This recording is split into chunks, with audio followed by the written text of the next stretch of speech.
This is AYV on Sunday.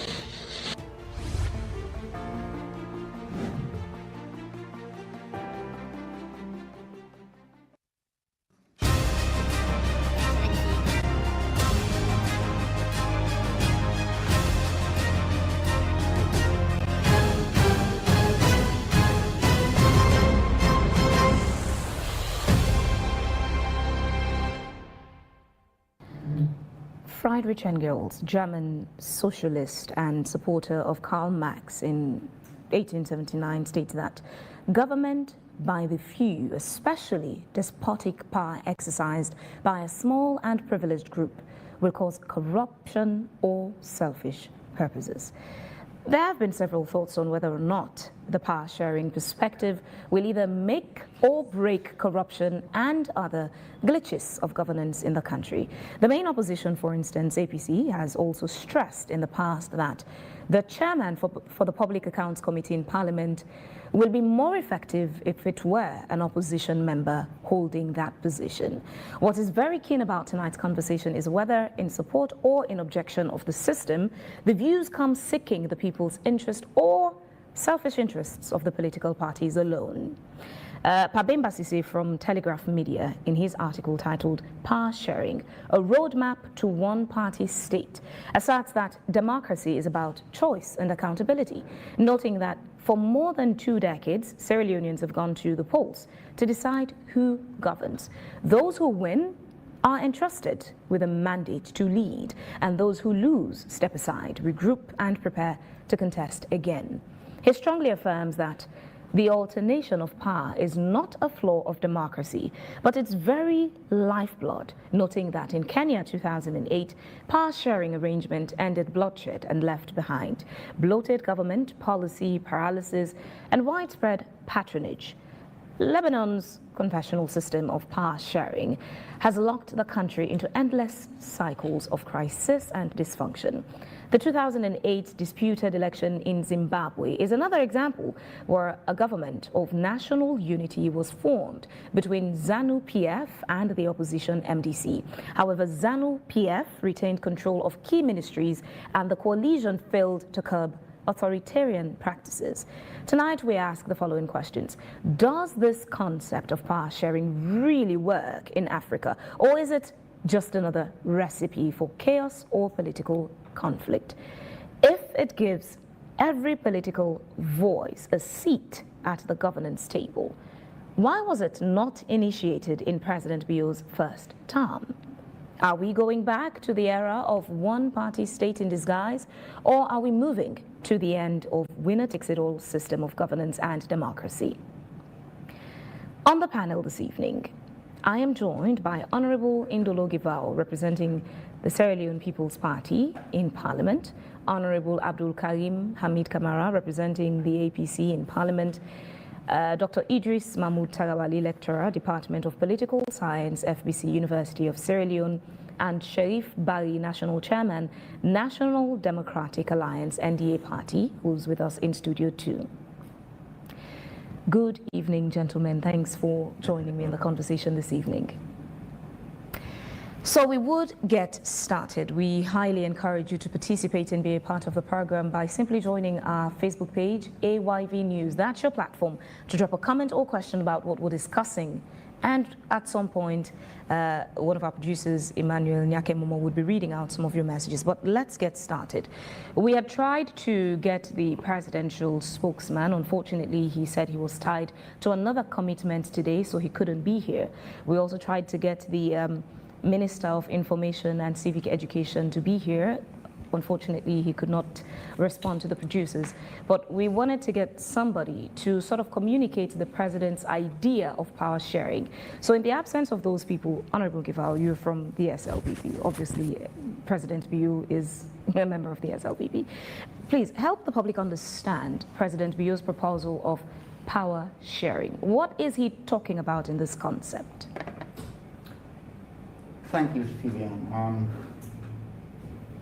I was in Parliament when the President, by passing, stated that, in his opinion, he thinks there should be a national dialogue to consider the issue of power sharing to cut across all arms of government, particularly the executive. Has it actually made it formal is the question that one has to ask. What would be formal in this case? Because he didn't say it in private. President Bio mentioned this in public, in his capacity as president. So what is considered formal? Well, if he takes the condition precedent that he mentioned, us having a national dialogue on the issue, if he had said he's considering the nation to have a dialogue on the issue, if he had invoked that dialogue, if he had called cross-section of Sierra Leoneans to actually start looking at the issues, looking at the pros and cons of power sharing, and at the end of the day, take a decision whether, as a country, we should move ahead with having power sharing and cut across the executive.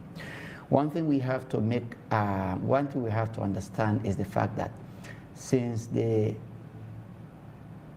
1991 Constitution came into effect, we had been sharing power anyway. How? If you take the first democratic election that Sierra Leone went into, the one that was won by Ahmed Tijan Kaba, he shared power with Temo Bangura. Sierra Leoneans will attest to that. If you take the first election that Ernest Bai Koroma won, he shared power with PMDC. If you take this current government, President Bio sharing power with NGC. If you come backwards, you look at the reign of President Ahmed Tijan Kaba. He did not only share power with PMDC for the unity and peace of Sierra Leone, even though it was an SLPP-led government. He went as far as sharing power with the rebel faction. He tolerated Fode Sankoh to being a ceremonial vice president. That submission may somehow contradict the communication from the political parties, beyond just the political parties, that concept to say what we have in Sierra Leone is the winner takes it all kind of practice. You're saying now we've had power sharing. It sort of leaves room for some confusion. We've had power sharing, yet where is the talk about the winner takes it all? Where does that come from if we've been having power sharing practice? So what we have not done is transposing this idea of power sharing in our law books. We have been practicing it. Is it in any law book? No, it's not in any law book. But the spirit of our electoral system has always forced us to share power. And each and every government that has succeeded in Sierra Leone is more like forced to share power, particularly during the ensuing first term of its governance. You take Ahmed Tijan Kaba, Sierra Leoneans will tell you that but for the aid of PDP Sobe, Ahmed Tijan Kaba would not have found it easy to actually get the threshold that it got during the first term of its governance. You take President Ernest Bai Koroma, but for the support of PMDC, President Ernest Koroma was not going to get the threshold that he got to get, to become president. Okay, so when you look at the spirit of our constitution, pegging the total votes that you ought to get before you become president at first round, or even at second round, getting simple majority, I think that the mischief behind that percentage had been for you to actually have a form of cooperation with other key political parties that you contested with in the bid for there to be unity, cohesion, and nationalism in your governance. So the Speaker of Parliament said, for instance, if you get 70% of the overall vote, it means you would control 70% of the appointments. If you get 30%, in that order. Is that what President Bio meant by his power sharing? Again, let's get clarity on what President Bio's power sharing proposal really is. I wouldn't tell. That's why he said we're going to have a national dialogue. So you, you as a member of the SLPP, including the fact that you are a member of parliament, you're not even very sure of what President Bio means by power sharing. I know he's thinking along the line of us sharing power, having it in our law books. And if I'm to read his mind, the object is for unity, national cohesion, reduction of tension in our political landscape, and for us to have a cohesive approach towards nation building, if I am to read his mind. But what the example that the Speaker of Parliament made, that if one political party gets 70% and the other one gets 30%, these are just expression of opinions. But if that one we are to be taken forward and we have a national dialogue and we agree that yes, this one can be embedded in our law books, then it now becomes formal. It becomes a formal policy or a formal decision that the nation takes. President Bill on his own cannot legislate important laws like us having a power sharing model in our law books. That's why he made reference. We'll come to look at have a national dialogue. We'll come to look at the process of adopting power sharing as a country. Would look at the process. For now, I want us to, sort of understand what these are, as far as the 2023 elections results go. These are the top 3 political parties: the APC, the SLPP, and NDA. According to the elections results, these are the first 3, according to the results they produced. Honorable Ikeke, what does the APC understand by President Bio's power sharing proposal? What do you think he's proposing? I am a bit confused this evening when I listen to it. And I am left confused because at a level like this, when you talk about power sharing, I think the concept will be more clear to them than to us, because the president is proposing a national dialogue in which we are to meet. But let me say this. Let me clarify some of the things you said. You're trying to let us understand that in 1996 there was power sharing. I have been around saying... Sorry, just before the history, please clarify what the APC understands by President Bio's power sharing proposal. What do you think he is saying? Well, according to what... Because the Speaker gave his own, perhaps, perspective on what he thinks that power sharing would mean. But what does the APC as main opposition think President Bio is proposing? If I will have a long drink, then I'll be able to answer myself well. Go ahead. In 1996, we had a power sharing bill in which it was 2 political parties because of the result analysis of 1996. There was a need for political parties to merge before the elections. So it was a political party. It was still winners take all. It was a prerogative of the president to appoint from another political party. It happens with the APC in 2002. We had the Charles Magai joining us at the runoff, and we had people coming from the PMDC to join the APC, and they were appointed. That was also at the behest of the president to appoint. Even 2007? 2007. And we've seen, but this one is a bit confusing. This one is by the way the Speaker puts it and the way the President is, and I've listened to the presidential spokesperson, Alpha Khan, and I've listened to many other people who are closer to the President. Don't forget that the Speaker is part of the presidency in Sierra Leone. So when he say we want a power sharing in which political party will have a number of ministers and representatives as MDAs as proportionate to the election result, the score, this one is different from what we used to have.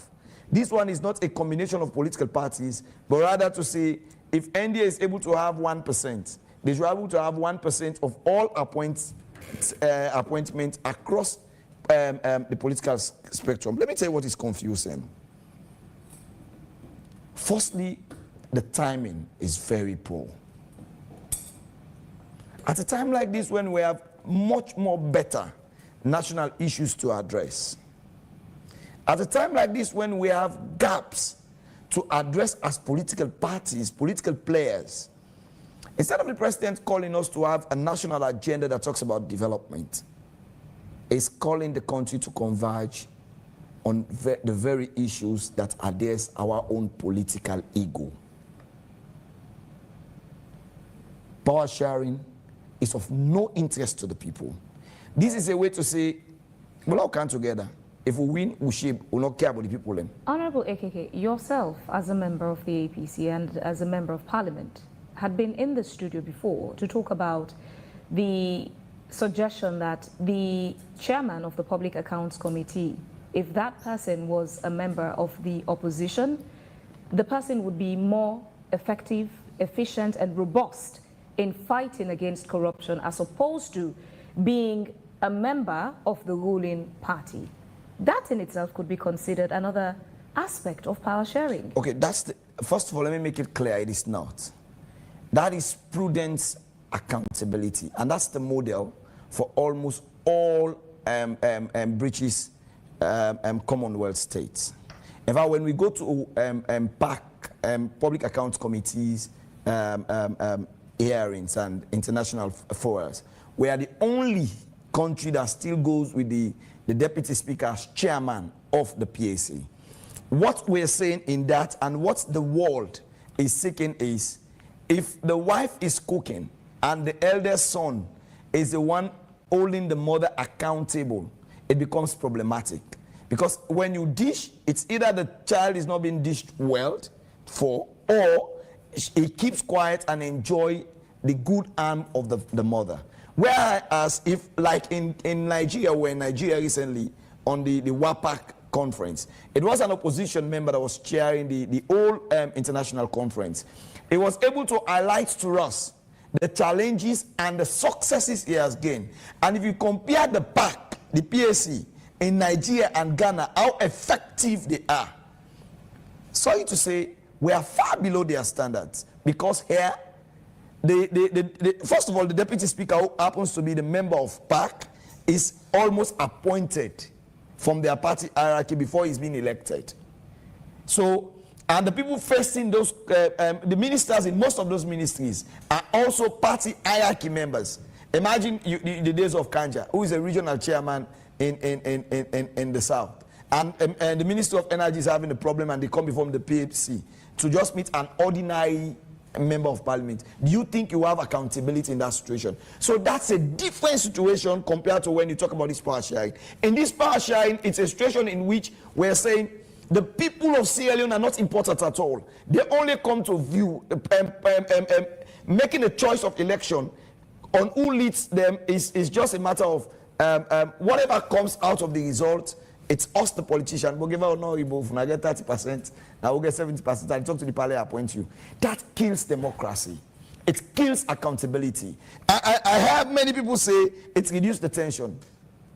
Were there tension in after 2007 elections? No, they were none. Were there tensions after the 2012 elections? Were there tensions even when there was war in 1997? After 1996, there were no political tension. Do you see any good sides to power sharing system? And there are countries that currently practice power sharing. And I'll tell you, do you see any good attributes from I'll tell you, most of those countries practicing power sharing, they are countries that are most times divided by deepened fractions, like the LGBT. You talk about gays. Naturally, you will not have them come to table or form a political party, religious sets that are minor religious sets in certain countries. They will naturally not come to the table because they will never win in their country. So in those situations, it's a different. And most other countries you stated that are doing proportional representation that are having government of national unity are also parliamentary systems of government. In our country is so peaceful. Our political tension. So you're saying there's absolutely no need for power sharing in Sierra Leone of any form? Why do we want to kill our democracy we're enjoying? All right, I'll come right back to you. Let's head to Studio 2 and join Sheriff Barry. He's the national chairman of NDA. If power sharing had been introduced according to the concept that the Speaker of Parliament mentioned, your political party, NDA, would have been, amongst the top three, because you secured the third highest results in the 2023 presidential race. What is your perspective as a political party? What do you think President Bio is proposing, and what do you make of the power sharing proposal?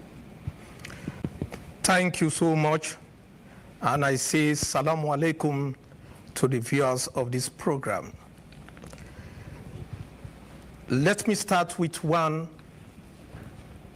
quotation of a philosopher, Friedrich Nietzsche. He said, and I quote, "All truths that are kept silent become poisonous. Indeed, we should not keep the truth. As intellectuals, as Sierra Leoneans, as Noam Chomsky said, we should, intellectuals, it is the responsibility of intellectuals to speak the truth and expose lies. In this context, it is not a secret that Sierra Leone is divided. We are divided on tribal lines. We are divided on regional lines. We are divided on political lines. That is the reason why there is so much tension in Sierra Leone. To say that we have decorum in terms of our governance system, it is not true. Winner takes all has affected the growth of Sierra Leone. And we should, as Sierra Leoneans, it is our responsibility to correct the errors and find solutions. But I'm a bit confused with the SLPP. They have failed to give us the correct definition of power sharing. And the onus or the liability lies on them to really explain the necessity why we need power sharing in Sierra Leone. As far as the NDA is concerned, we do support power sharing, but we have our own model. What are you proposing in that power sharing model? Our model might be different from the other political parties, be it the APC or the SLPP. Our model is, for instance, if we go into election, Party A, let's say NDA, secure or scored 49%. The second party, APC, with 44%, SLPP with 7%. Instead of going into runoff, the NDA, which have the 49%, we coalesce with the third party, that is the SLPP with 7%, to form a government. That is our own model. If you go through Lebanon, they have power sharing system because of the internal squabble in Lebanon, because of the internal wrangling. You have three groups in Lebanon. You have the Maronite Christians, you have the Sunni Muslims, and you have the Shia Muslims. In order to bring decorum, development in Lebanon, the presidency is secured for the Maronite Christians, whilst the prime minister goes to the Sunni Muslims and the speaker goes to the Shia. In the light of Sierra Leone, we can do the same. Let's say if you secure the first position, you get the presidency, of course, and the party that will come second will provide the first vice president. The party that comes third will secure the Speaker of Parliament. That is the true idea of power sharing. But what I am seeing here currently, there is a fear between the APC and the SLPP. The fear of losing power, that's the crux of this whole idea propounded by the president. Is it for developmental issue, or is it to consolidate themselves in power? As Aung San Suu Kyi said from Burma, power doesn't corrupt, but fear. The fear of losing power corrupts. This is the issue. So our own model, I think it is the best for power sharing in Sierra Leone in order to minimize the tension. It is so disheartening when 44% or more than that are excluded in governance system. And if you go back to what Mr. Gevau said, in 1996, yes, there was a form of power sharing, Temu Bangura, but it did not last. It did not last simply because of SLPP. The disagreement between the PDP and the SLPP, at the end of the day, Temu Bangura and his members of cabinet were removed. So to speak, now just belly as you come inside, they whap you. So we have to be very genuine if we are talking in terms of power sharing. There is no perfect system of governance. That I can tell you for sure. It depends on the individual, the leadership. Is the leadership credible? Do we have a honest leader? A leader that will live to the expectation of the people? You go back to the Lomé Peace Accord. And that accord was domesticated in Parliament, that government in and out should support the RUFP. I'm not the mouthpiece of the RUFP, but it is disheartening after it has been domesticated. Nothing was done towards the growth of the RUFP party. We have series of laws that have been enacted in Parliament, but the implementation is very poor. So to conclude, we in the NDA are not against the power sharing, but we don't want the type of PR system that was used, 11.9% that excluded other political parties. It was only the APC and SLPP that benefited from the PR system. So we want a clear definition of power sharing.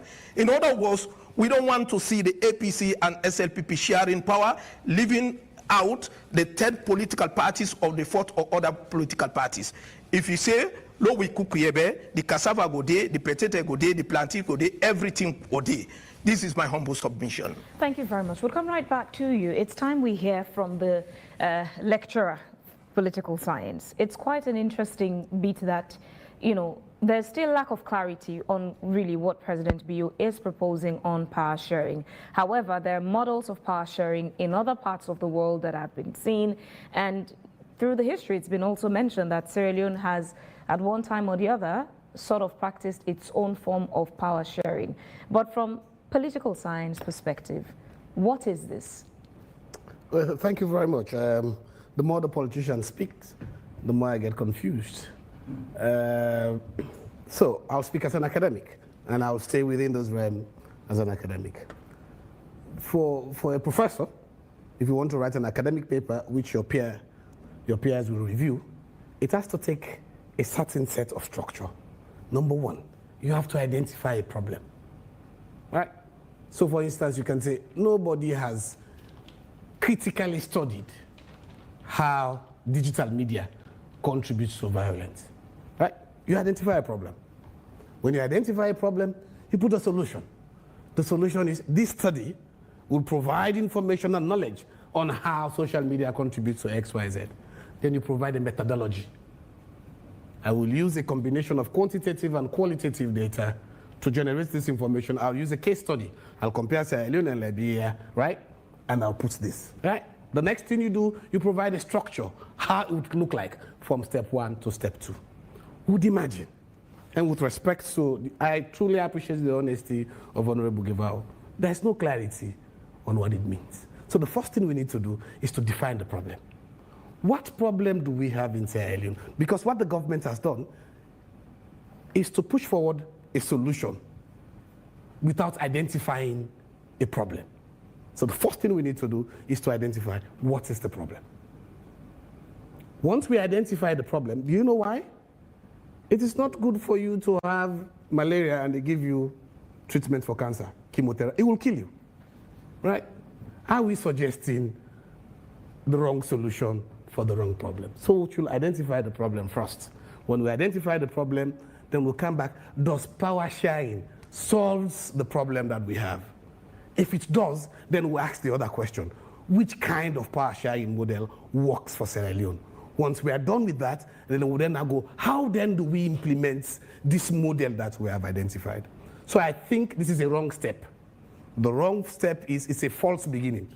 Completely false beginning. We have not identified a problem.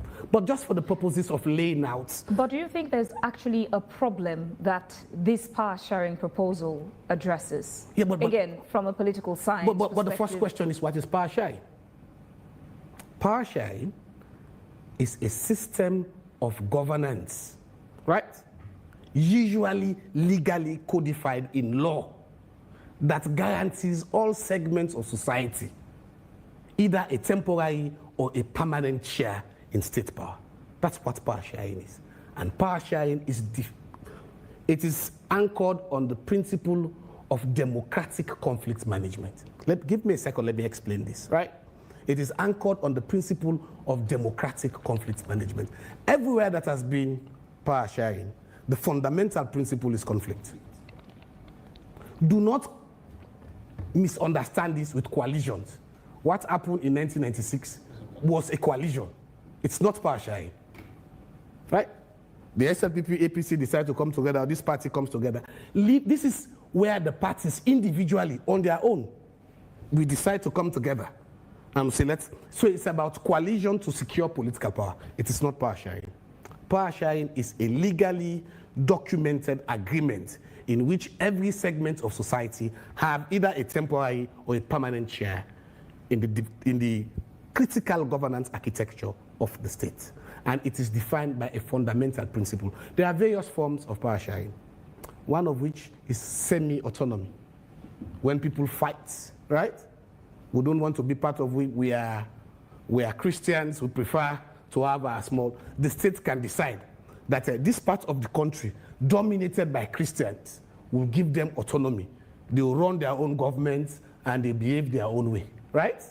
The critical part of power sharing we are talking about, it's one that has to be legislated. And all across history, the evidence show power sharing only work where you have conflict. Do not miss this with coalition for stable government in parliamentary democracies. In parliamentary democracies like such as the UK, right? The prime minister, for him to be appointed prime minister, he needs majority of members of parliament. Have we had any such conflicts that can lead us to power sharing solution right now? So the only time we had a proper power sharing was RUF. It was written into the Lome Peace Agreement. We took it to the Parliament of Sierra Leone, legally legislated. The Lome Peace Agreement was law, right? It was law. It was the only time in Sierra Leone that we have a power sharing agreement. All others are not power sharing. These are coalitions between political parties for the purposes of winning political power. And let me just explain. In parliamentary systems, where the speaker, I was in the UK as a student then, when the Conservative Party joined together with the Liberal Democrats, right? And the leader of the Liberal Democrats, Nick Clegg, was made deputy speaker, right? These are negotiations. And the reason is parliamentary systems, especially in PR, with smaller thresholds, are very unstable. You need 50.1%, but you only have 30%. I can tell you in other countries, in fact, the party with the significant majority does not produce a prime minister because all of them are fighting. You have 30, the other person has 30. You don't want to give power to the others, right? They will decide that we'll give the one with the 10 with a guarantee that all of us will work together. These are coalitions for the purposes of holding power because the prime minister needs to demonstrate that he has majority in parliament. In Sierra Leone, the president does not need parliament to govern because they are elected on two different bases. You elect parliament, you elect the president, right? And so first problem is, what do we want to deal with? What do we want to deal with? The closest point we've come close was 2018. In 2018, the people of Sierra Leone actually voted the SLPP to take over the executive and voted the APC to take over parliament. Allow APC to elect a Speaker of Parliament, you would have had an opportunity of having 2 political parties controlling 2 arms of government. That didn't work out. That didn't work out. That history has been documented. I don't want to go there. The politicians will speak about it. But let me tell you what we are missing in Sierra Leone. There is a philosophy in political science called power dispersion. This is what is creating all the chaos, and they don't understand it that much. Power is dispersed.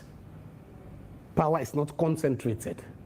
You get for scatter, right? And the way you disperse power is the tradition in Parliament, for instance, where the head of PAC or the appointments committee comes from the opposition. You have people like an Auditor General, people who, beyond the presidency, who also share power. Let me tell you what is happening in the United States currently. Both the Speaker of Congress and Senate are both Republicans, right? But the American constitutions provide requirements for the president to sit with the opposition to determine the budget, because Congress is in charge of fiscal policy. It is Congress that allocates money to the executive to function, right? Even though the Republicans have majority in both the houses, they don't have strong enough majority to pass the budget. So right now there's a shutdown. That law, because power is dispersed, it puts the president under pressure to sit with the leader of the opposition. Let's sit. They would also tell them, okay, you want to invest on this. We care about Obamacare. Take that part of the budget. In this way, both parties will sit and have a conversation. You bring your interest, I bring my interest, we agree. And when we agree, then we form the budget. When power is dispersed, people can feel that I have some control in my own corner. Power dispersion is different from power sharing. Being that the political parties themselves are confused with what this power sharing proposal really means, it sort of like leaves us to turn to people like yourselves, those in political science, to able to understand from a wider perspective, stepping out of what the politicians are thinking. Is there a problem in Sierra Leone right now that power sharing could solve? You spoke about solving a problem and us going straight to a solution. So if you ask, is there any problem in Sierra Leone right now that power sharing should solve? So if you ask me as an academic, I will tell you the nature of our politics creates tension. Our politics is bankrupt. They will tell you their philosophies, both of them, is based on ethno-regional aggregation, right? That's what it's based on. You ask, go across the country, ask the names of people, ask them where they come from. You can figure out, by your name, I can guess which part of the region that you come from, I can guess which political party you support. It is not strange that Abdullahi Kamara is APC and Andrew Vandy is SLPP. It is not strange. There is an ethno-regional basis for that, right? And so if you come back to say, but do you solve that ethno-regional division by power sharing? As a political scientist, I say no. You can solve that problem by power dispersion. How do you disperse power? You reduce the concentration of power in the hands of one person. Scatter is across the political divide through individual smaller legislations, right? Allow the office of the Auditor General to work. Doctor, the more you speak, the more you confuse us. You are bringing some big terms which need to be really defined. I am properly. I am coming, because there is a synergy what we are saying, the ethno-what and power sharing. The essence is power should not be concentrated in a single hand. Whether it is ethno, whether it is power sharing, the bottom line there, it should not be concentrated in a single hand. But let me make this clear. The point is very simple. You don't solve, go across the country, the world. Lebanon is the most unstable country in the whole world. The guarantee that you are going to have power, whether you work for it or not, because you are a Christian, leads to more trouble. There is nowhere in the world where a power sharing mechanism, although they are used for the purposes of peace building. We used that in 1996 to brought the RUF. We ended up eventually in a special court. Power sharing, its own arguments also defeats its own essence. Because what you then do, the question you have not answered, So let's imagine, what is the percentage of NDA? Maybe 0.1%. Yeah? What is 0.1% of ministries? What is 0.1% of MDAs? But who determines those ministries anyways? Maybe you qualify for one ministry. The law has to determine. The point is, let me come. Power sharing is a system of governance written by law in which every segment of society is guaranteed that you are going to have power. Like the case of Lebanon, it doesn't even have to be about elections. It doesn't matter how the elections turn out. Right? The president will always be a Christian. That's a secure it doesn't matter whether the Christians win or lost the elections. That's bonkers. You guarantee people power. Hold on. You can help us by giving us the pros and cons of power sharing. That's what you are doing present currently. You are more engaging yourself in the cons. Hold on. The disadvantages. Let me tell you. What you need is, it doesn't guarantee. If you bring SLPP right now, let's take the figures right now. SLPP had 56%, right? APC had 40 something percent. You take it right now. It will not guarantee you that you will solve the internal tensions. It will not. In fact, you are creating more tension. If you have the minister. In other words, no system will let me just come. So there are ways. Hold on. Let me explain. Otherwise, you won't get this right. There are mechanisms through which you solve tensions of this nature. Okay. First, run clean elections. You run clean elections where everybody is guaranteed that my vote counts. What I got is actually what represents my votes. Right? Yeah. You get an anti-corruption that is proper, fit for purpose. You have a judiciary that does not only protect me, it also protects you. I can challenge the decisions of parliament and go to the courts, and I'm confident that it will happen. An auditor general that is protected. Civic space that have its own mandate to work within the civic space, right? And then you go into public education. Across the world, you go into public education. And this is not to say a Sierra Leonean model of power sharing will not work. It has to be grounded on a well-researched problem. That is where I started. First, we identify what is the problem. And we should go across the country. We detail and document it. In development terms, this is called binding constraint analysis. This is what we did for MCC. What is the constraint that limits you from being a democratic nation? You analyze this. Yeah. What is the solution? Then you ask yourself, is power sharing the answer? We should not confuse power sharing with coalition. We should not confuse power sharing with power that is dispersed. You scatter them.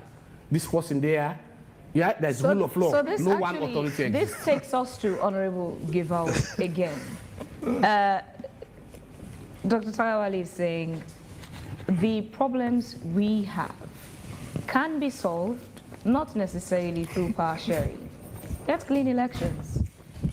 Let the corruption bodies function effectively. Let the judicial system work. We don't need power sharing. The timing of President Bio's announcement for power sharing proposal in itself has left some people suspicious of why is it now that President Bio is proposing power sharing? Why didn't he start by implementing his power sharing idea from his first term in office, by living the example itself, so to use it, teach that this is a good model that we should follow up on? So again, if we had got in contest what President Bill really said, ipsissima verba, it would have helped us. As I sit here, I will try to speculate what he said. I think he said for us to see whether the PR system can be extended to the executive arm of government. For us to have a national dialogue wherein the PR system could be extended to the executive arm of government. For me, like I said, I will not actually go into what he thought when he was making that statement. And again, he has said for this thought of his to be put into effect, there has to be a national dialogue. So like Doctor has said, if we have a national dialogue, then we'll be able to understand what is the problem, why do we want PR system, why do we want power sharing, which type of power sharing model are we going to have, I mean, as proposed, as suggested by the president. So all of this confusion itself is also actually now being caused by the president, who proposed a power sharing, but did not give further details to even members of his own political party, leaving everyone now in speculation, not clearly even understanding a topic he had birthed in the country. So let me talk to you now as a lawyer. As lawyers, we have what we call ratio decidendi. These are the act decisions made by judges. We have what we call obiter dictas. These are things that judges say by the wayside, which necessarily does not form part of the decision. President Bill, in the state opening of Parliament, I would say, by the wayside, has said there is need for us to extend PR system to the executive, and if so, we have a national dialogue. It will be very formal if President Bill summons a national dialogue and bring forth a paper or speaking note to explain to the nation what is it that he means. So in that context, in that gathering where President Bill made that statement... I apologize for jumping. Go ahead, please. I think what happened was, once the president made the statement, we have not had handlers like so this is what Honorable I'm Givao. coming to. People run into having conversations without a deeper understanding of what the president meant. The gathering where President Bill made that statement is not an informal setting. It was not an off-camera conversation. It was not private. It was public, state opening of Parliament. And he was not there speaking as a friend to some members of the SLPP. He was speaking in his capacity of president of Sierra Leone. So that in itself is a formal gathering, and the president spoke as president of Sierra Leone. Now, the SLPP members in Parliament, people like yourself who were there, who heard the president make this statement, what would think you could have done a follow-up with the president? What did you mean by this? So you understand clearly what he is saying. So you understand how to jump in. I keep saying people like yourself because, one, you're a member of the SLPP. Two, you're a member of Parliament. Three, you're a lawyer in a very good position to understand what the president meant. I'm an SLPP national officer. Exactly. Yes, so to understand what the president meant, and to be able to guide even the president to say, okay, this is what you're proposing, this is how to go about it. Since the president sat there in Parliament to say that, what follow-ups did you do to understand what he was saying? So this is what I want to say. As far as I know President Bill, he's someone who really loves Sierra Leone. I know for sure, as a peace expert, he would want to leave Sierra Leone as a peaceful country. That's one thing that I know for sure. And I know for sure... Is Sierra Leone currently at war? Is Sierra Leone fighting? Is there conflict in Sierra Leone currently? Our political landscape is extremely tensed. I want to say my colleague, the lawyer over there, I think, quote unquote, the president made a hasty decision without. No, but he has not made a I am decision. coming. No, I am coming. You are constrained. Perhaps you would let him land and understand where he would land at. You are really in a political quagmire trying to defend the president, of which you have no absolute idea but about. I think this can be solved by a simple You press release. understand? Just a second. What the president should have done, members of parliament from his own side and the top notch of his party should have been schooled before going to parliament. So immediately after parliament, if any one of you are asked about the system, you will be in place to explain better to Sierra Leoneans. Just to say that is not how governance is. Hold on, gentlemen, please. Hold on, gentlemen. Allow him to land on his point. Yes, continue. You were saying. Yeah, I am coming. As I said,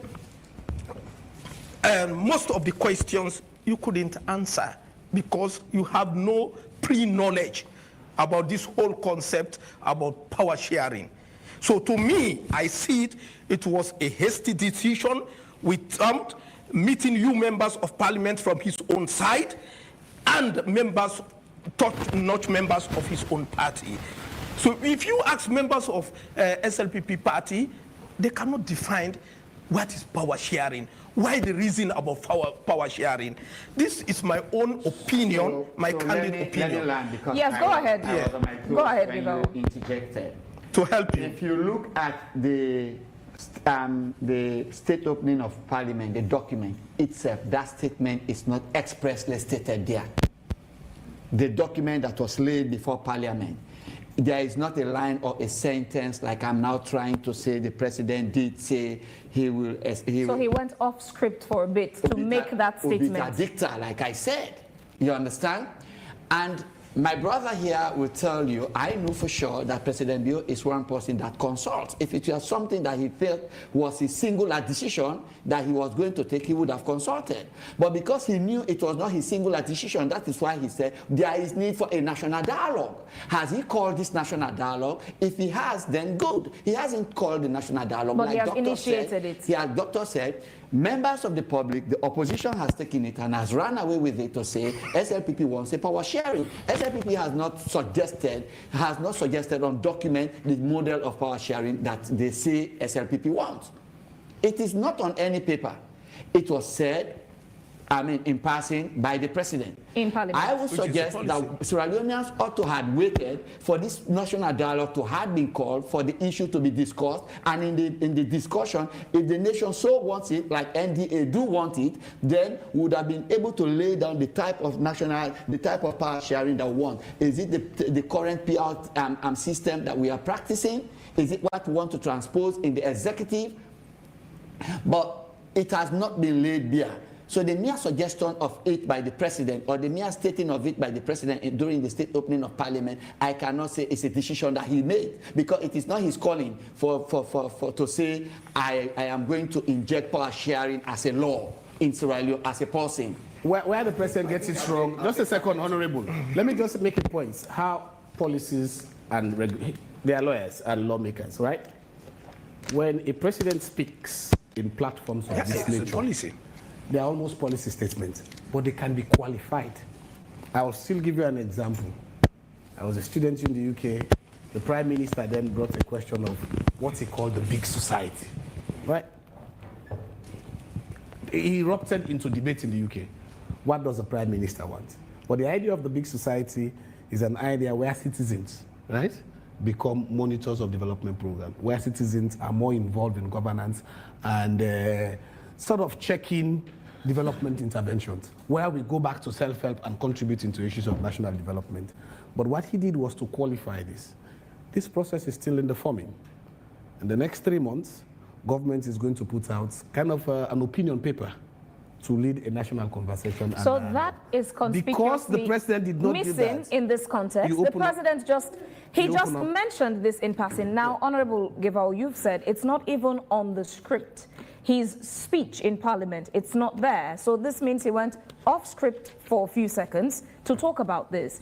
But then he just said this in passing, and clearly from your submissions here this evening, it means that even yourselves as members of his political party aren't even aware, you don't have all the pieces put together to get clarity on what the president meant, what he's thinking, and what he's proposing. And they don't need to have all of that right now. They can provide a holding statement. So even though you're saying, Honorable Givao, even though you're saying it has not become formal, but the president spoke in his capacity as president of Sierra Leone in state opening of Parliament. I agree with you. Like again, I like to make disclaimers. There has been a state opening of Parliament. To my mind, the statement was made, I heard it from the lips of the president, that there is need for us to take the PR system beyond the parliamentary arm of governance to the executive arm of governance. That in itself, the PR, Honorable Givao, in itself is another question mark, because whether or not it's the PR system or first past the post, it's still something that the APC and the SLPP and other political parties have said, well, the SLPP-led government is saying it's currently in consultation to arrive at a decision whether or not it would be the PR system or first past the post. Sure. And then for the president to make that statement in Parliament, it's almost given to say, oh, there's already a decision, we're going with PR system, when there is a consultation process ongoing on which system to go with. So, like I said, I have really not taken my time to actually read his speech that he made in Parliament. But I am sure that statement was made of it is in the speech. Okay, it's okay. Okay, fine. Now you say it's in the speech. So I will again say he has made the statement. He has attached a condition precedent to it, that there has to be a national dialogue. My brother here has said the APC is totally against it. NDA as a political party, the third force is saying we are in support of it, but we have our own model. President Bill, being the leader of SLPP, is suggesting, that this system will look at it. So in the national dialogue, we would be able to actually look at it, discuss it, and see, is it need for it? If there is, what type of system, PR system, do we inject or do we transpose into the executive arm of government? This is what I want to say about power sharing. My colleague here we told you, in Parliament, we do power sharing. In Parliament, power is shared by the strength of representative that each political party has. That is enshrined in our SOs.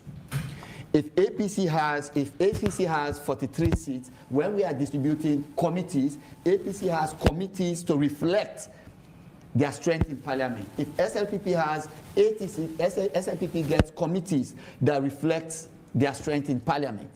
And again, you want to ask, what is the object of that in Parliament? I think the object is to have holistic approach towards state governance, wherein SLPP will not blame APC to say, you are the ones responsible for the non-functioning or the non-supervision of these particular MDAs, or APC will not blame SLPP.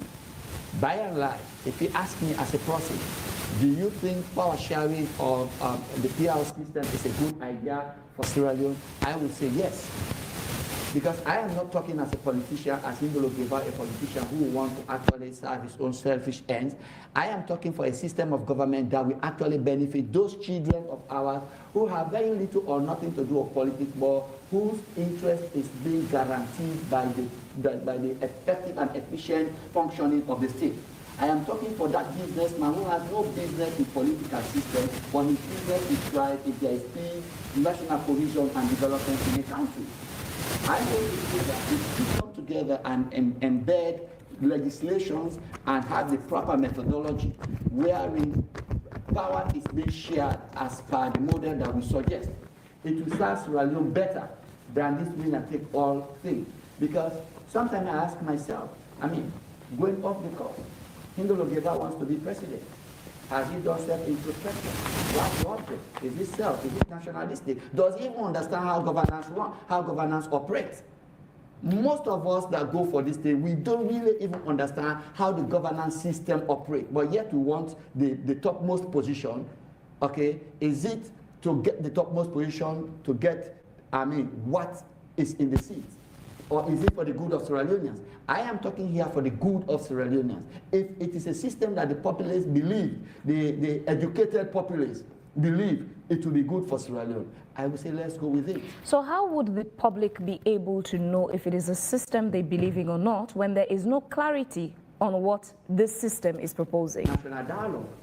If the president who has mentioned it in the state opening of Parliament says there is need for a national dialogue, if he takes a step, like Doctor has said, to put forth a speaking note to say, I am calling a national dialogue, and a national dialogue is so called, there are academics like Doctor, politicians, experts who come to canvass the pros and cons of what is being suggested in that paper. And the public will air their views on it, and based on the popular views or the minority views, the nation will be able to know whether this is something we have to put in our law books or we have to discard of. Honorable AKK, how can the public make input in this when there's no clarity? Something interesting has happened. It's by the time the president was going to Parliament to address us, that was at the peak of us telling the president and the SLPP party that 78 of the tripartite recommendation has not been fully met. That which talks about the system of political party that we're supposed to use in the next election. As a way to tell us we are not important, he said, In fact, we've passed that level of the political system we're using there. We are advancing it now to the executive. That is exactly the manner and the intention and the atmosphere the president created. That the opposition is shouting that we should not use PR. We don't pass that level. They said now we now advance the PR now to the executive. So the intention is forced to make the opposition look reckless. That you're still wasting your time on what parliamentary system we use.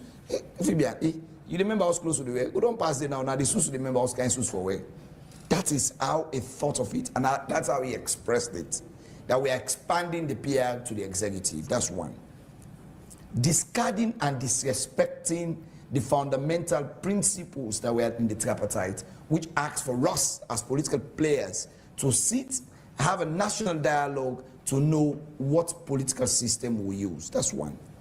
Secondly, if you look at the presidency of President Bio, you tend to ask, why is he talking about power sharing?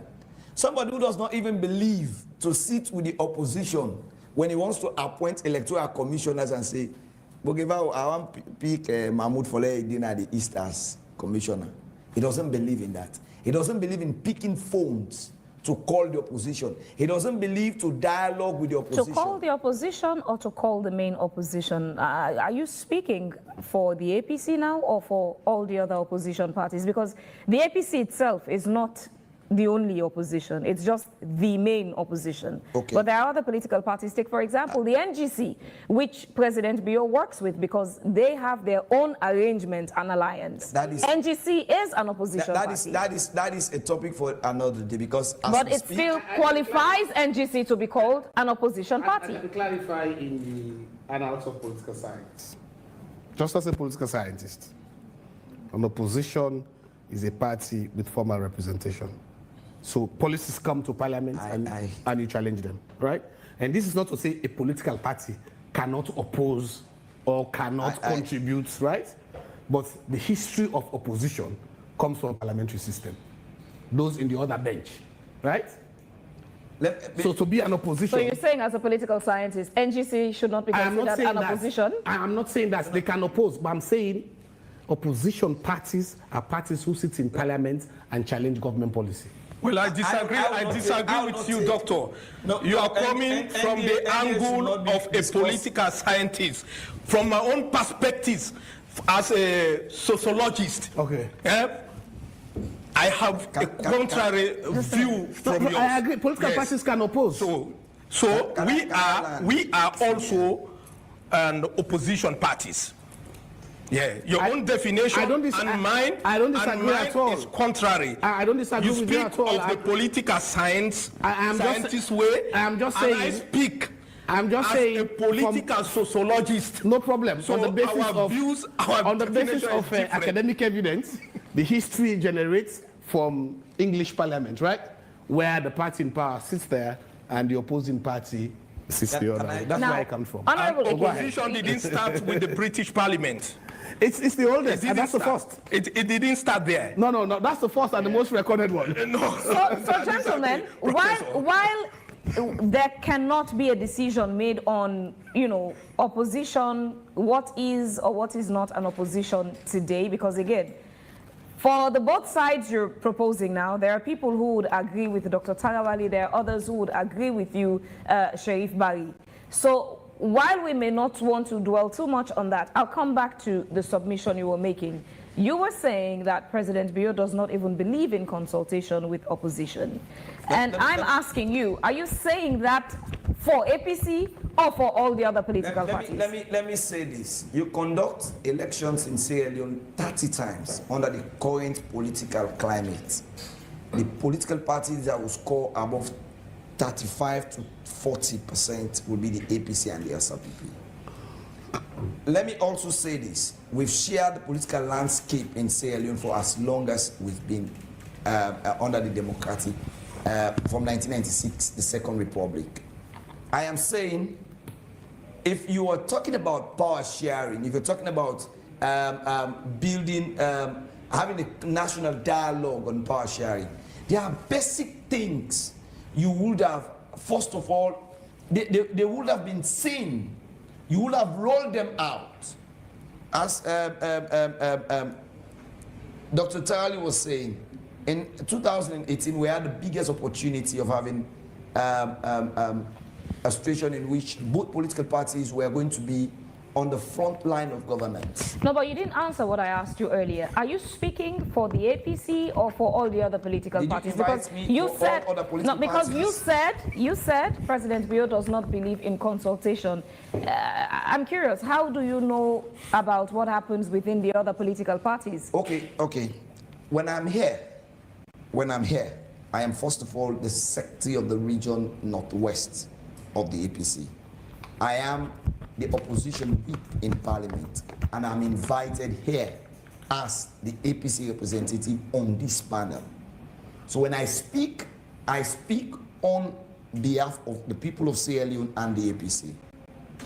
Have I made that clear? So how did you arrive at the conclusion now that President Bio does not consult the opposition? You would know about the APC, but how would you know about the other political parties? Okay. I gave you an example of the NGC that has an alliance with the SLPP. And I told you, when I talk about formidable structural governance opposition, it's the APC. When I talk about political party, Honorable, the adjective is too hard. You are downplaying other political parties. I was not supposed to be here. No, Honorable, due respect. I have never interrupted anybody, and I have allowed everybody it's to just speak.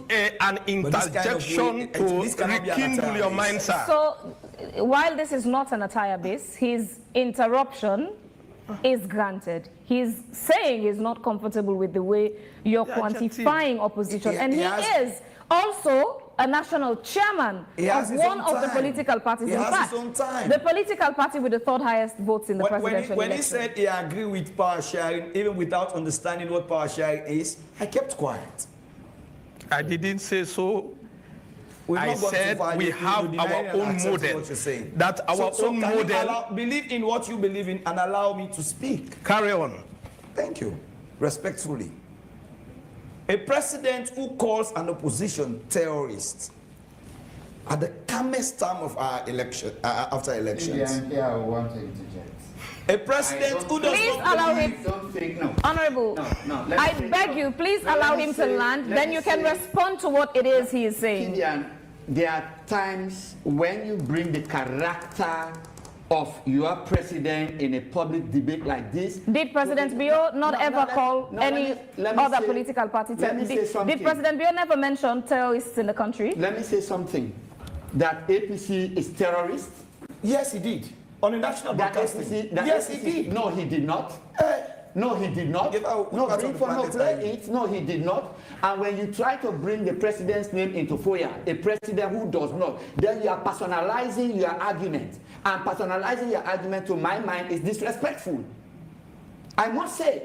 Okay, thank God I am not speaking. No, I must say. So if we have to respect the lines of this studio, I will not come here and start personalizing the leader of APC, or even when I had been in this studio several times when President Anes Kroma was president.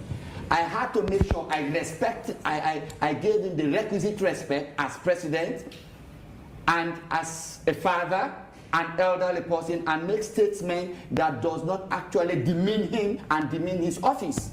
You're making the thing too fair. No, I'm not making it fair. I have not said anything. No, this is the tactics you use in how people have been arrested and how people have been. I know your modus operandi. How people think I am in parliament with you. I know your modus operandi. If I speak in parliament, let you demean the office of the president. A president who does not. If I think it that way, no, if I think it that way, if that's my intention, then I will not quote what the president says. All I am quoting systemically is what the president has said, one way or the other. What has happened in governance from 2018 to date.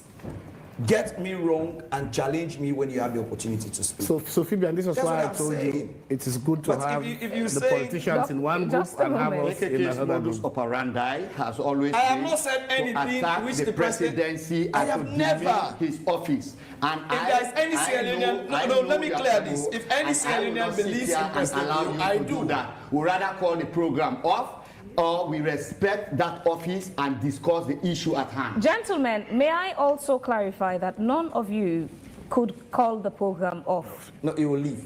That's what Gentlemen, Or you will leave. Gentlemen, No, when Gentlemen, you respect the rules don't- of engagement. gentlemen, If you respect the rules of gentlemen, engagement, you please respect the office don't of the dilute president, the then we seriousness can go of the ahead. conversation to come down to conflict. Exactly. Gentlemen, that is a very strong word bestowed upon someone to be called a gentleman. Gentlemen, please let's act accordingly. Thank you very much. Can I go again? Yes. In 2018, we had an opportunity to have a country in which both political parties who've been ruling this country to be on the table by the dictates of the people. SLPP handed over the executive.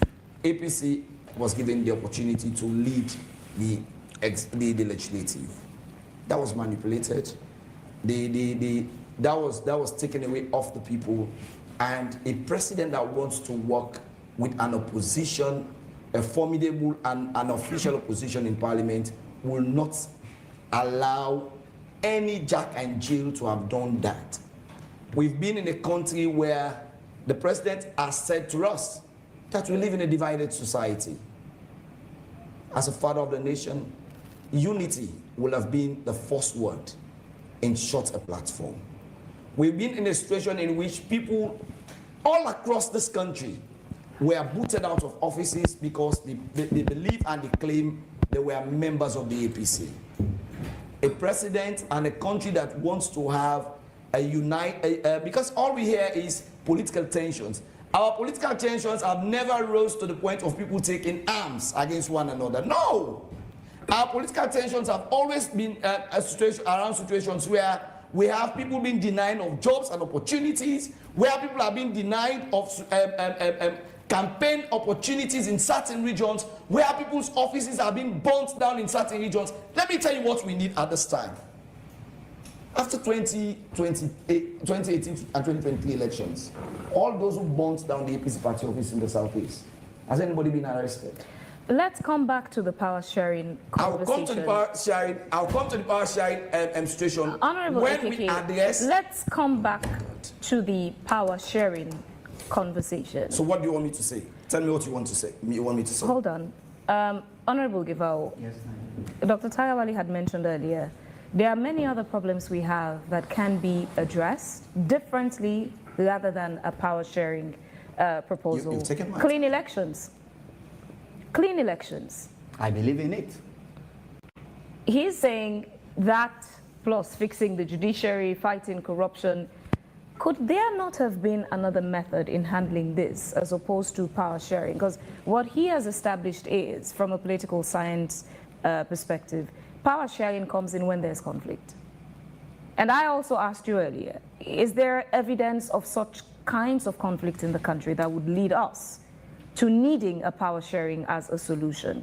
Could there have been another solution to the current problems as opposed to just putting forward power sharing proposals? So that's what I said. If we had allowed the president to rule out his thoughts as expressed. Not that he was interrupted in Parliament anyway. Yes, but you can make He made his statement in full without interruption. Yes. Not that midway to his statement, he was interrupted. My lady, like you sit there, you can make a statement, but you'll be given an opportunity to roll out your thought in extensio for people to understand the extent of what you actually meant. That thought of his is not anything that anybody can come and canvass on a public television or medium. He has said we should have a national dialogue to look at how we can extend PR system to the executive. In the national dialogue, I think would have been the right place where he would have rolled out his thought for the nation to discuss on it. What do you think would be the right format to roll out this national dialogue to a point where the nation, when I say nation, the country as a whole, the people of Sierra Leone, not necessarily the APC, the SLPP, and other political parties, championing that decision of whether or not Sierra Leone needs a power sharing at this stage? What do you think the right process is or should be in this dialogue you're saying now that should take over? So, unlike the PR system that was already in our legislation, which was rolled over as a result of our inability to have constituency delimitation. That one was already in the law book, so we had to roll it out. This one is not in the law books. So for you to actually have it as a legislation, for you to actually have it in effect as a system of governance, it needs a national discussion, which is exactly what he meant. And he's one person, even before he became president, he's one person who believes in national dialogue. If you take all the Bintumanis, I think he's one person who started national dialogue when he was head of state under NPRC by calling Bintumani 1, just so that he will be able to get the perspective of Sierra Leoneans before a particular decision is arrived at. So yes, he has said so as state opening of parliament. He has not explained. He has not placed it into effect. I don't think anybody can be apprehensive of the fact that the president has said there is need for us to have PR system in the executive. You have to be apprehensive that it is going to happen. So it will not happen until it is discussed or it is legislated upon. So whose responsibility is it to clarify what the president is thinking in that direction and put the proposal to the public, so again, the national conversation can continue, people understanding what it is that the president is really thinking about in that area? Whose responsibility do you think it is to bring those details, the clarity to the public, and then leave the public now to run with it? The president. Can I be heard?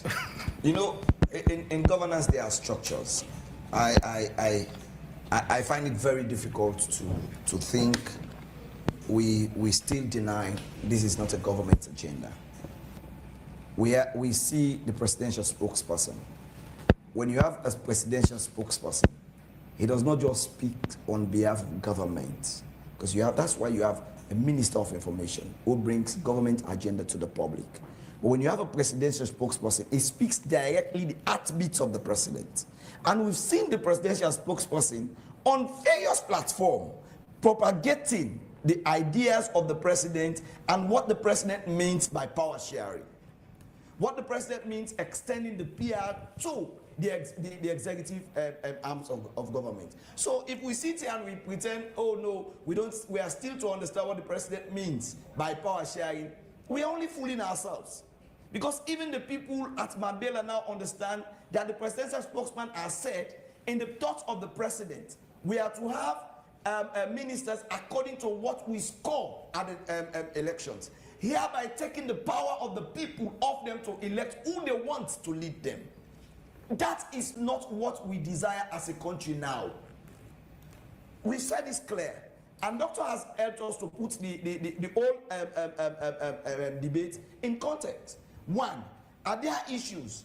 Yes, there are issues. We have issues highlighted in the tripartite which are election-related issues. What are they?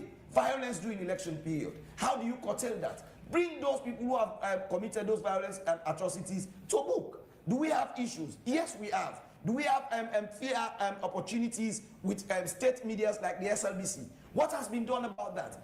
What we need to do now is, let's look at issues, recommendations that have to do directly with state institutions, like the judiciary. How fair is it? In 2018, we had our own cases in court. They were never heard. How do we address that in other elections coming? For us, that should be the heartbeat of our national discussions around free and fair elections. But if you're saying, now we're talking about the PR system at the legislative arms. For the very first time, the people of Freetown are experiencing a whole account in a long distance from Kisii, coming down to almost the bridge at Congo Cross. No member of parliament. Is that not a concern for any government? We have not addressed that yet, and you're telling us, oh, we need to expand that to the executive.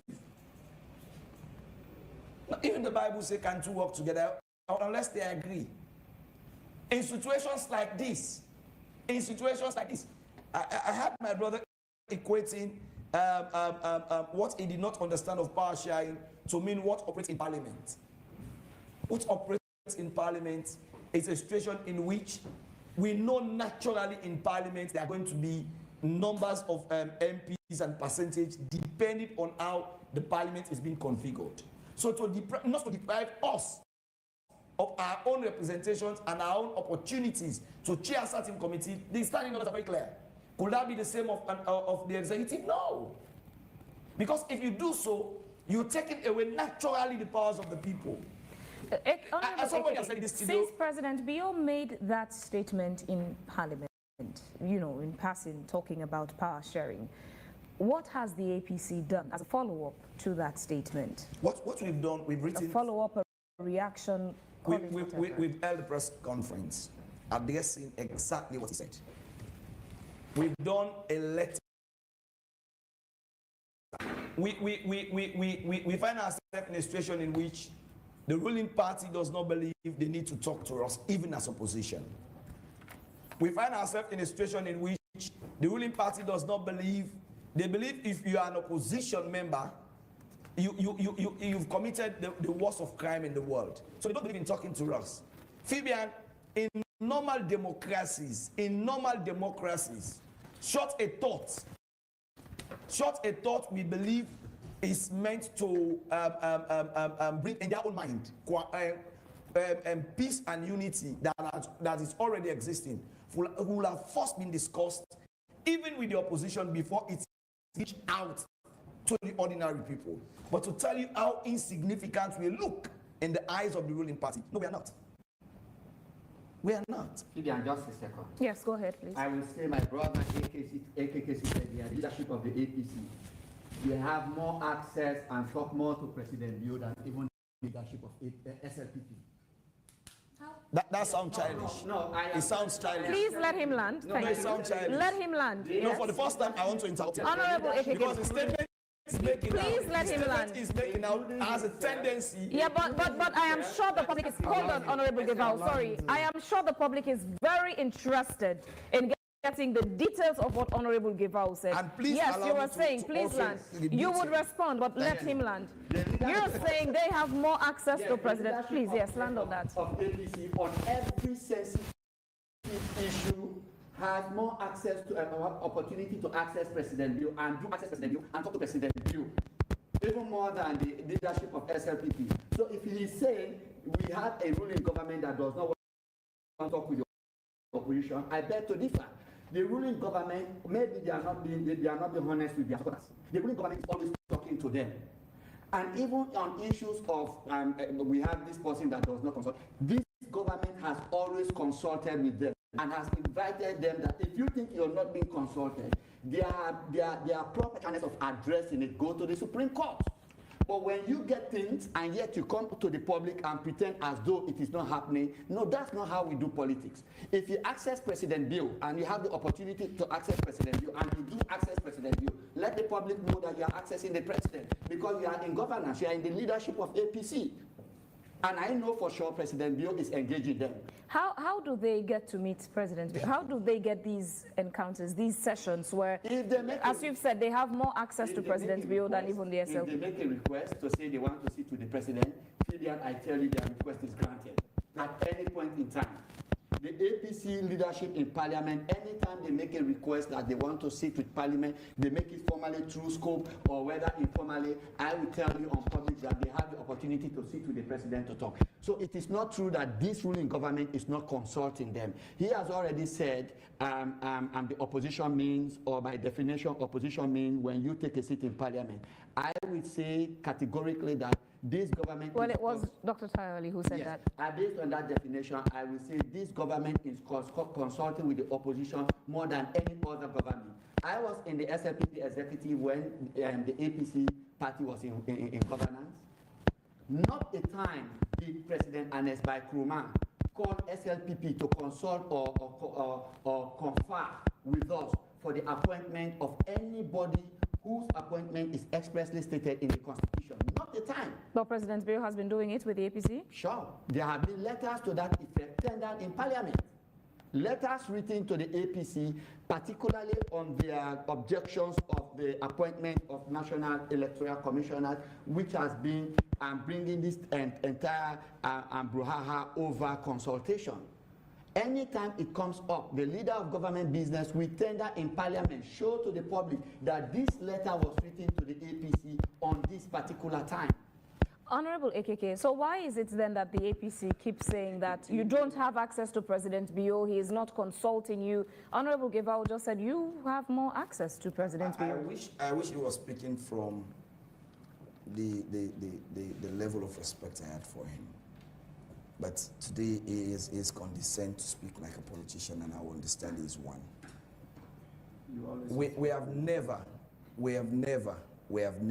met with the president if it has not been his invitation. Have you ever requested to meet with the president and then that request being turned down? Many times. Because he's now saying you have an opportunity to book a meeting. I'll give him a public, I'll let him and the public know this. He knows one of our colleagues who is almost dying now. And by the structures of our health medical, for you to access one, you have to go to the president. We've made more than 40 attempts to see this. Yes, Honorable Daniel Koma, you know him. He's one of your senior lawyers in this country, and that has been turned down over 40 times. So you're creating a picture here that like we are not Nicodemuses. Listen. When we go to the president, we let. No, let me tell you. When we want to go to the president, we'll let the public know, and we go there officially. That's not true. Honorable Gevao, hold on. Secondly, we also have another colleague, Jaja, who is also dying, the honorable representing Godrich, 111, who also had a fatal accident. She's also dying out there.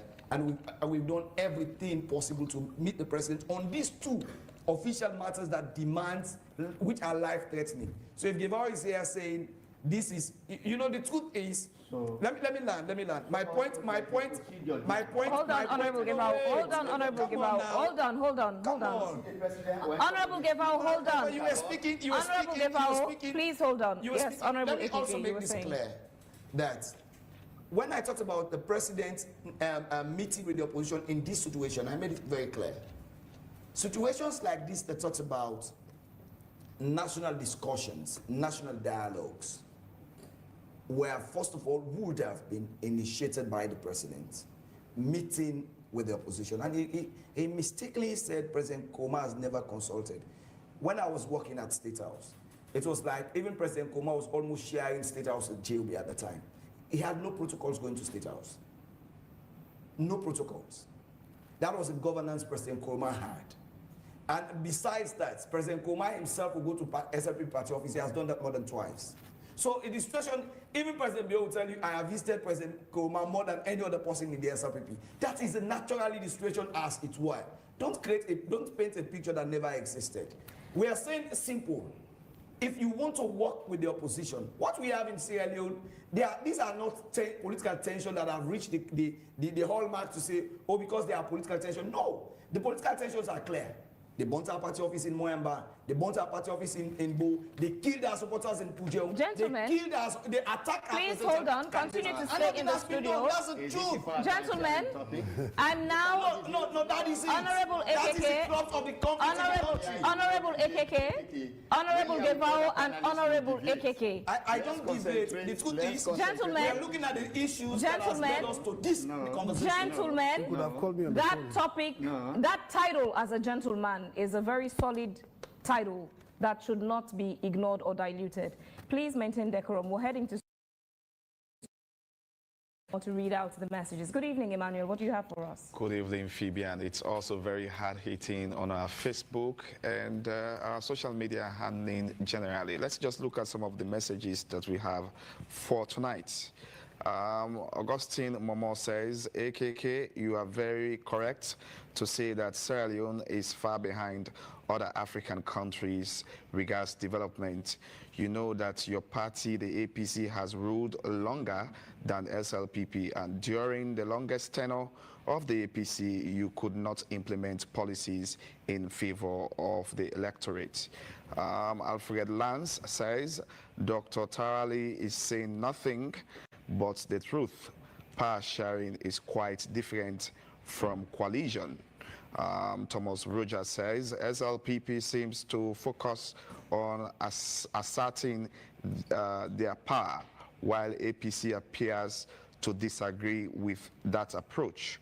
My concern, however, is about the positions of the other political parties.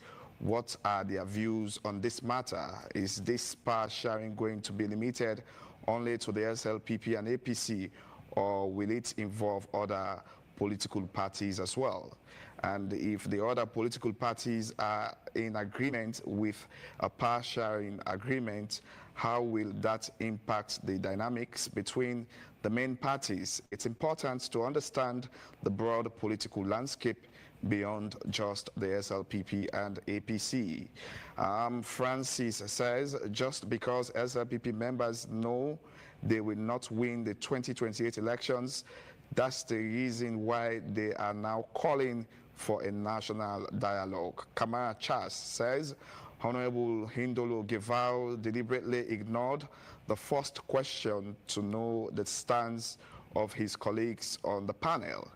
It's a strategy which lawyers most often use in debates. Thomas Rogers says, if the president was too hasty in making decisions about power sharing, it reflects a lack of proper preparation and communication. Such a critical matter requires extensive public education and engagements to ensure that everyone, including political parties and citizens, understands the rationale behind implications.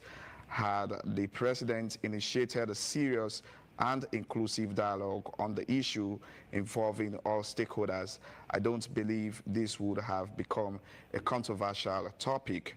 Kamara Charles says, I was expecting Dr. Tarali to explain below the following statement. Power sharing is the distribution of political power among different groups or levels of government to ensure that no single person or group dominates the decision-making process. It's a system that promotes inclusiveness, fairness, and stability in governance, especially in societies with ethics, religious, or regional diversity. Definition: power sharing means dividing authority and responsibilities. The last we can take is from Abubakar Yila. He says, Honorable Hindolo Gevao, Honorable Karim Kamara, and Sheriff Barry, why can't a fair, free, and transparent referendum be conducted on our electoral system? This would allow Sierra Leoneans to choose the electoral system they prefer. If necessary, the constitution could then be amended rather than having political parties deciding or suggesting a particular electoral system whenever it serves their political agenda. Fabian. Thank you very much, Emmanuel Nyakemomo, for reading out those messages. Well, I'll come back to the studio. Dr. Talawali, your response to the messages. Well, thank you very much. I think what the message said there is what it was actually mentioned, that power sharing, they are largely legally crafted processes. And the history and the academic literature shows that power sharing mechanisms are usually in conflict or post-conflict situations. My position remains the same. I think we have to be very honest, Fabian, about this country. Do we have governance issues that threatens sometimes the stability of our country? Yes. We all know that. We cannot run away from those facts, yeah? But there's also simple facts. And sometimes when the politicians think they're not supposed to fight, it's pretty funny, yeah? What's the tension? The tension is not between NGC and APC.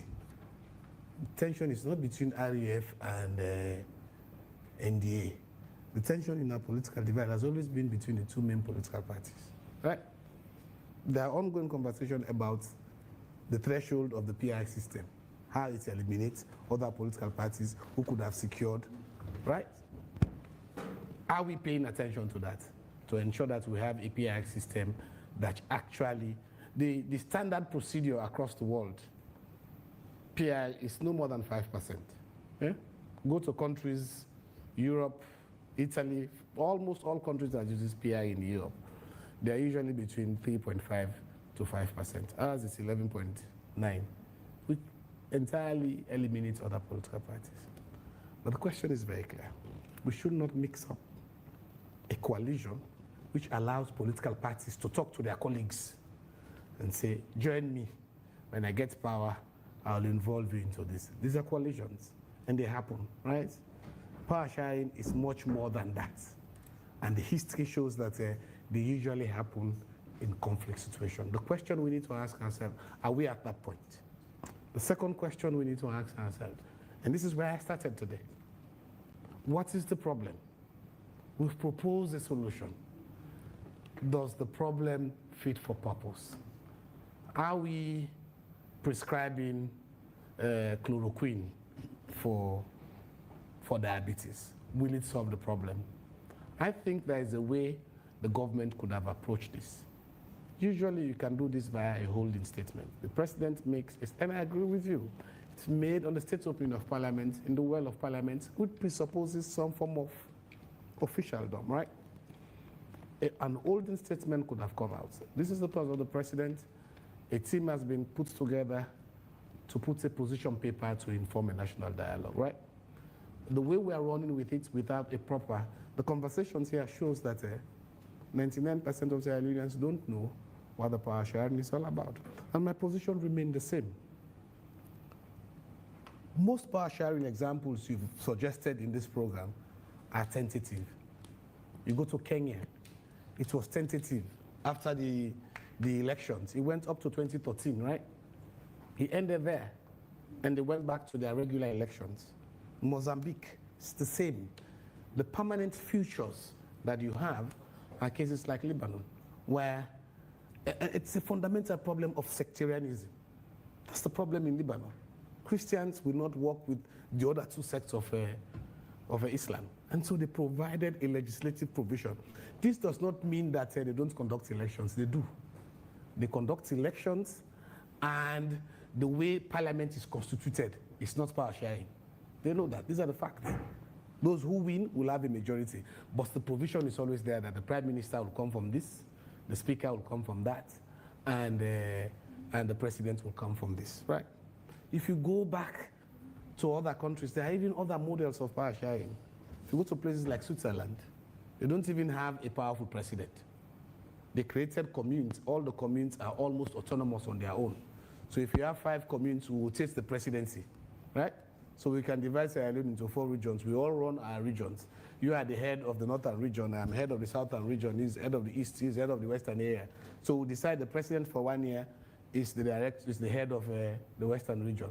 He does that, then he moves. So there are other examples in Europe. And this is also because this is the kind of system they've chosen.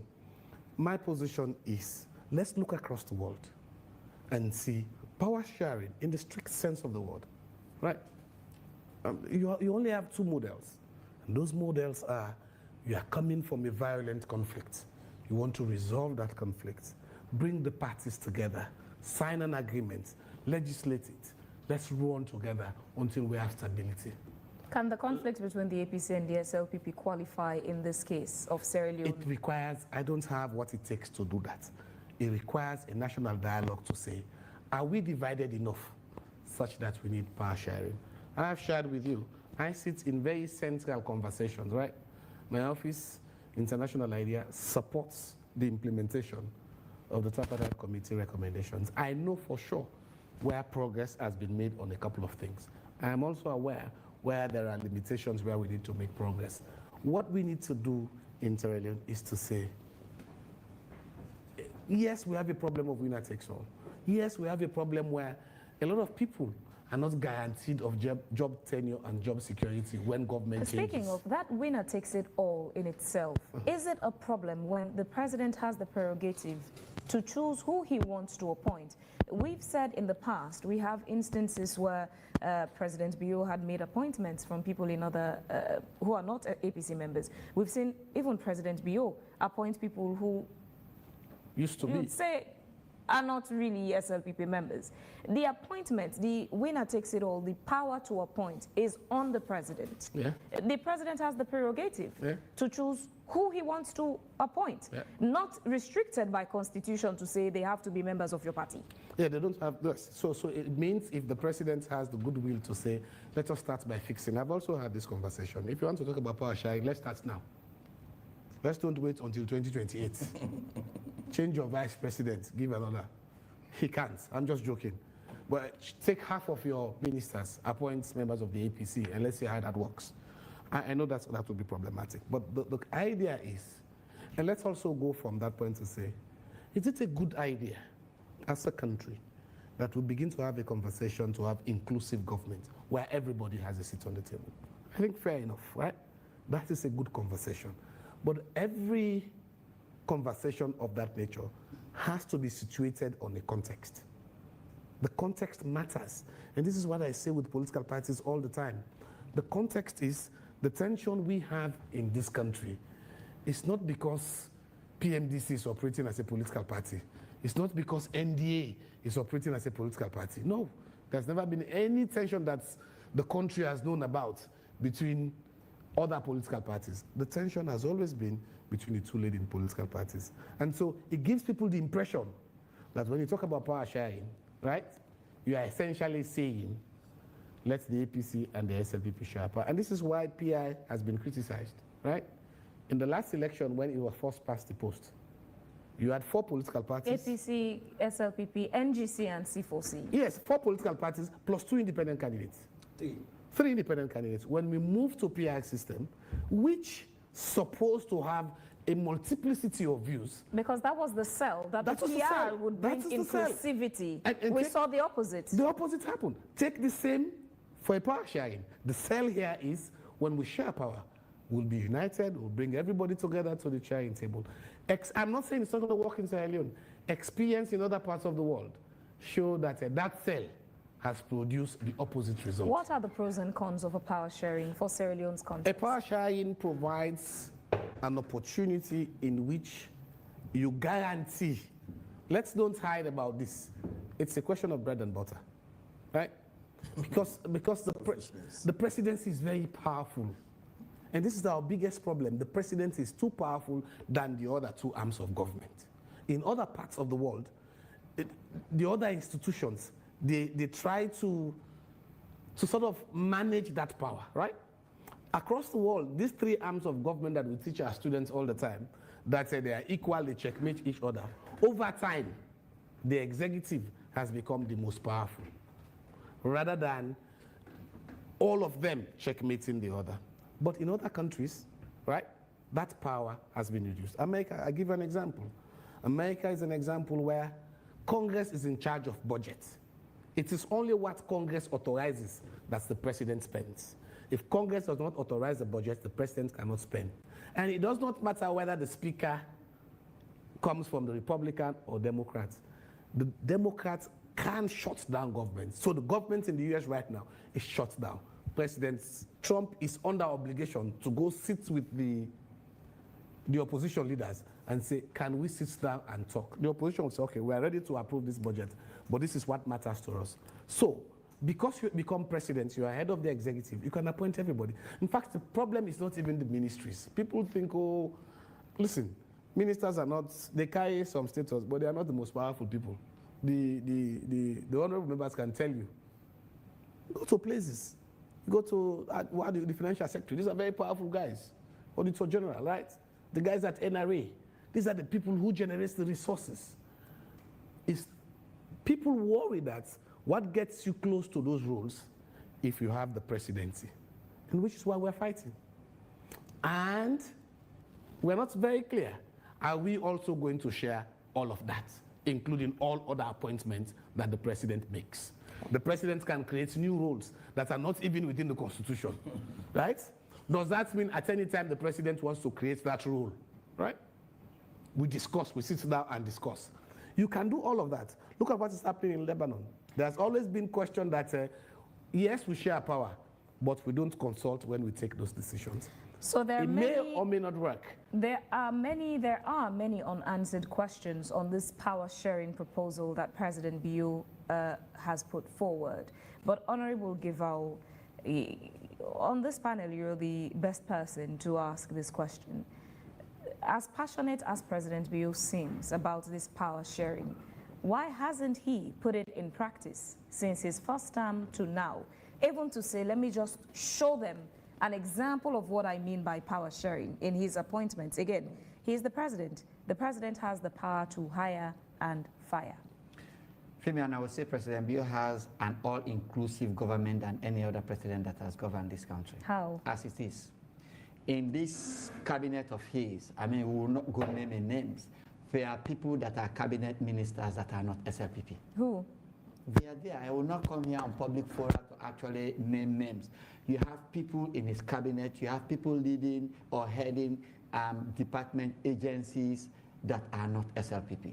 That are members of other political parties? That are members of other political parties. Beyond the NGC, is there any other political party that has benefited from an appointment? Yes. We have a ministry that the Minister of Sports is coming from the National Democratic Alliance Party, Good. NDA. That is true. Good. I'll give you an example. Once in Parliament, there is a lady who is presently on the EDSA board. She came from the angle of civil society or those women organizations. They nominated her. Everybody knows she is a very active key player in the APC. President Bio knew that. You know, in politics, when these things happen, people run away to say, oh, this person you want to give this lucrative appointment is an APC member. Yes, the name came before Parliament. The vetting committee vetted her. She came before the world. In Parliament, I know for sure there were people from SLPP who called us out in the lobby to say, that lady did not tick APC, so that lady did not tick. But the entire Parliament said the lady was good as what she does. She was highly qualified and she could serve better in that position. So what I am saying, if you look at this government right now, President Bio is comfortable in bed with anybody who can deliver for the good of Sierra Leone. If you take the presidential spokesman right now, he was once a front runner for the APC flag. Today, he's the spokesman for the president, which tells you his tolerant level. Like I say again, I know for sure there are people holding cabinet ministers, Class A cabinet ministries that are NGC. There are people holding Class A cabinet ministers that I know. We are not overtly APC, but their background and everything about them is APC. He is not somebody that goes hacking or listening to what people say, that person is APC, no, sack him. No, that's not his approach. And he said this in Shegbema, when he went to campaign, I was there, that there are good people in APC. When I win, I am going to draw them and make use of them. I can vividly remember that day in Shegbema. And true to his word, when he won, his appointment reflected that statement that he made in Shegbema. He is not taking APC as an enemy, faction in Sierra Leone. No, he looks at them as a governing partner with whom, together with whom, we can take Sierra Leone to another level. Honorable AKK, is the power sharing proposal, though there's significant lack of clarity on what that really is it a no-no for the APC or a maybe? It's a no-no. One, if it's not broken, why fix it? The truth is, there is no clarity on why we need to go this way. I have said the president has not made it clear, nor is presidential spokesperson. And if I would try to twist the narrative, said a lady was appointed by the president. No, she was not appointed by the president. You know, when you have these boards, you have institutional representative. The fact that you are APC or SLPP does not mean you cannot be an insurer. It doesn't mean you cannot be a Labour Congress member. The lady was representing Labour Congress in that ETSA board. She was an institutional representative. Get that clear? Not a presidential appointee. Not a presidential appointee. We had the same with somebody at the Youth Commission. These are people who contested elections for the APC, but they are in those boards virtue to the fact that they were institutional representative, just like you have paramount chiefs. Let's don't misunderstand these ones. Of course, on the area of Africana, I'll dare not to speak because his nephew is here. I don't know how that conversation will end. But I also want to say he's not there representing the APC. He left the APC before he was appointed. And when you hear him speak, he's not speaking cohesion in the nation. Rather, he speaks deep, divided anger that he got from the APC. As I have said, I don't want to take that conversation with him because he's not here. So my problem is, are there political tensions when there are elections period? Yes. There are issues of political tensions when we go to elections. What have we done in the last 8 to 7 years to ensure we address those political tensions and people who have perpetrated those crimes? Nothing. Is the situation of winners take all just a problem? It has always been a problem. But what has not happened before now that is happening is we've not had a situation where we move down the winners take all to even professional civil servants being rooted out of their offices because they belong to political parties. No. So the situation is we can build a conversation that works for all, in which we have ourselves seated in a room to understand. We don't need even when you talk about power sharing, being entrenched, PR being entrenched into the Constitution. Are you going to say the powers of appointment that is to hire and fire that is being levied on the president, is that going to be taken? It has so much constitutional amendments that we need to talk, and that's where I expected Sierra Leoneans and most of people within the SLP to start to think, are we just making a proposal that actually will not work? The truth is, our current political system, the first past proposed, is not broken, has not been a threat to our society, has not created any conflict or war. The situation we have is to have a president that is tolerant, a president that believes the opposition works for all, a president who believes he should work to the opposition and ensure the opposition is being given the fair ambience to operate as a political party. Thank you very much. If we have that kind of platform, then there is no need to talk about power sharing. Thank you very much, Honorable Ikeke. And we round off with Sheriff Barry. With all that's been said and done, what do you summarize or conclude on in terms of the power sharing? Do you maintain your same thoughts, or have you had a change of perspective? What would you end the conversation on? Honestly, Sierra Leoneans had suffered, and they will continue to suffer under the regime of the APC and SLPP since 1961 to date. And the former president of America said, Theodore Roosevelt, that this country will not be any good place for us to live in unless we make it a good place for all of us to live in. And patriotism means to stand with the country. It doesn't mean to stand with the president. I've had the conversation between the APC and SLPP, and honestly, we need a visionary leader, a leader that is honest, a leader that thinks about Sierra Leone.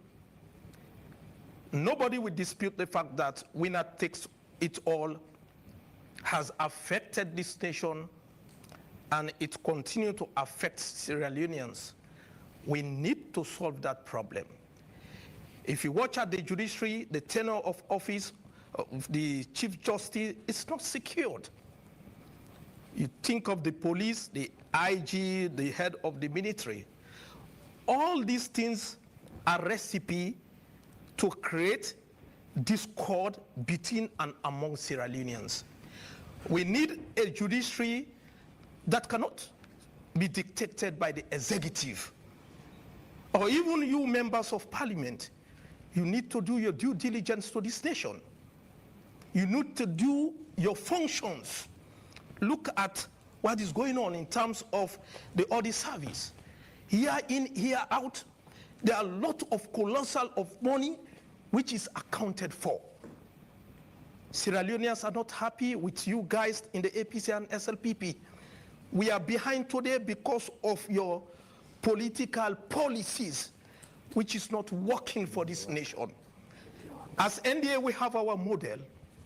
And our model is inclusiveness, participation, regardless of you being in the APC or SLPP. There is no small snake, no small snake. All snakes have venom, very poisonous.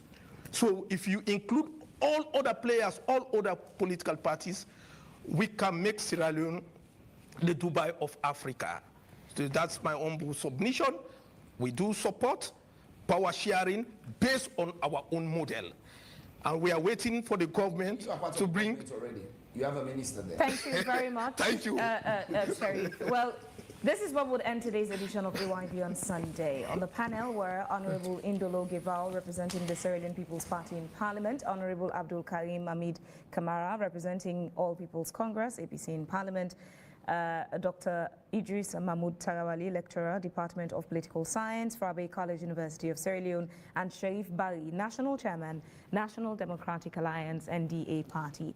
Thanks to all of you, our lovely audience, for tuning into the program. Thanks to all of you who participated on the comment section. Thanks to our live audience of journalism students at Limkokwing University of Creative Technology who are here in the studio. Thanks to the producers, Emmanuel Nyake, Momo, and Rand. Everywhere, oh yeah. Come make me, yeah. From the streets of Freetown to the world beyond, we dey yarn about the things we dey hold strong. Political talks, we no go shy. Migration stories should no go die. Entertainment, we go dance to the beat. Tell town well-being, make we rise from we sit. It's not a platform, we go speak the truth for the young and the old. Now we voice we do. Komon-Tok, you go hear me loud. We no go hide, you go make me proud.